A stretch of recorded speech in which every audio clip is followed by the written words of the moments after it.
نحمده ونصلي ونسلم على رسوله الكريم أما بعد فأعوذ بالله من الشيطان الرجيم بسم الله الرحمن الرحيم يا أيها الذين آمنوا أقيموا الصلاة وآتوا الزكاة صدق الله مولانا العلي العظيم وبلغنا رسوله النبي الكريم ونحن على ذلك لمن الشاهدين والشاكرين والحمد لله رب العالمين السلام عليكم ورحمة الله وبركاته۔ ناظرین، آج جس موضوع پر ہم بات کرنا چاہتے ہیں وہ زکوٰۃ کا موضوع ہے، صدقہ فطر اور زکوٰۃ، جو کہ بہت ہی ایک اہم اور ضروری موضوع ہے۔ اس حوالے سے ہم آج آپ کے سامنے چند بہت اہم باتیں رکھیں گے اور چند جدید مسائل جو ہیں ان کا جواب بھی ہم دیں گے انشاءاللہ تعالی، ان کا حل کیا ہے، کیونکہ بہت سارے سوالات آتے ہیں بہت سارے لوگوں کی طرف سے۔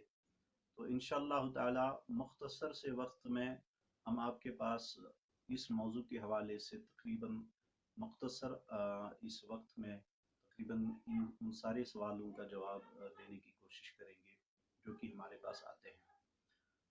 اللہ رب العزت قرآن میں ارشاد فرماتا ہے کہ اے ایمان والو، نماز قائم کرو اور زکوٰۃ ادا کرو۔ نبی اکرم صلی اللہ علیہ وسلم نے فرمایا، حضرت ابو ہریرہ روایت کرتے ہیں اور یہ حدیث مسلم شریف کے اندر ہے، پیارے نبی صلی اللہ علیہ وسلم نے فرمایا کہ جس شخص کو اللہ نے مال عطا کیا، جو شخص مالک نصاب ہوا، چاہے وہ نصاب سونے کا ہو یا چاندی کا ہو، فرمایا جو مالک نصاب ہو اور وہ اپنے اس مال کا حق ادا نہ کرے، یعنی زکوٰۃ ادا نہ کرے، زکوٰۃ ادا نہ کرے اس مال کی، تو پیارے نبی صلی اللہ علیہ وسلم نے فرمایا کہ قیامت کے دن وہ سارا مال جمع کیا جائے گا اور اس مال کو سلیں بنائی جائیں گی، ایک راڈ بنائی جائے گی اس مال کو، اور وہ پھر جہنم میں تپایا جائے گا، گرمایا جائے گا، اور پھر اس کو گرما کے تپا کے اس کی جبین کو، پیشانی کو داغا جائے گا، اس کی پیٹھ کو داغا جائے گا، اس کے پہلوؤں کو داغا جائے گا۔ یہ ایک دردناک اور ذلت ناک عذاب ہوگا جو کہ اللہ رب العزت زکوٰۃ ادا نہ کرنے والے کو دے گا قیامت کے دن۔ اللہ ہم سب کو اس عذاب سے بچائے، ہم سب کی نجات فرمائے اور ہم سبھی کو زکوٰۃ ادا کرنے والا بنائے۔